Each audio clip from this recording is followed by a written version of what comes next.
Welcome to the dressing room. Today what we're going to be talking about is the concept of deloading and a deload week. Some of you may understand it and have heard it before in the past. It's a deload week, an unload week, a rest week. What are we talking about? Basically we're saying that every fourth week or every couple weeks what you should be doing is taking a little bit of a step back with your workouts and certain kinds of exercises to give your joints a break.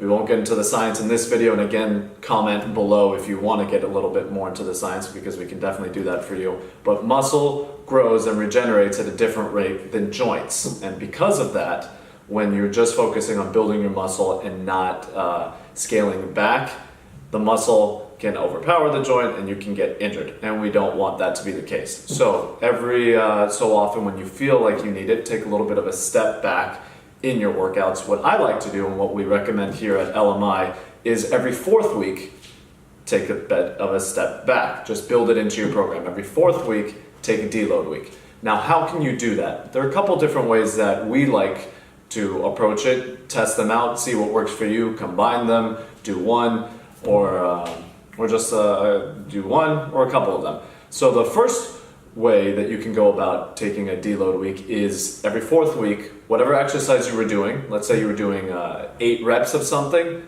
just perform 4 reps of it this time. This is the 50% approach. Just do half of what you were doing the week before. That way your joints aren't being hammered so much and you are still working the same exercises, so your muscles are still being engaged in the same way, just not as much. Another way of going about it is instead of trying to lift more weight this week, from week 3 to week 4, instead of trying to move more weight, just try to move the same weight that you did in week 3, just quicker. So 50% speed. Speed is the second approach. Just try to move quicker than you did the week before and move well, but quicker. You can also change the exercise. We'll do another video on this in terms of how and what exercises to choose when I'm substituting the exercises.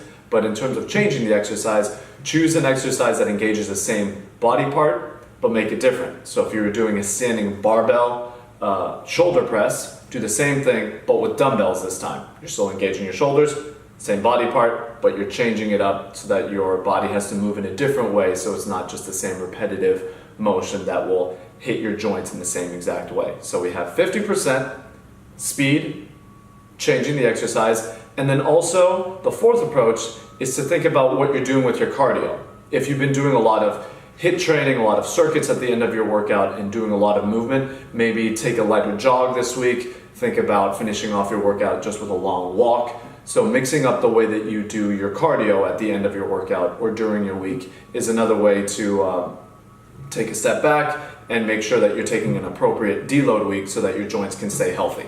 So just a quick recap, 50% approach, just doing half of what you did in week 3. Speed, instead of trying to hit a new weight, just move quicker than you did last week.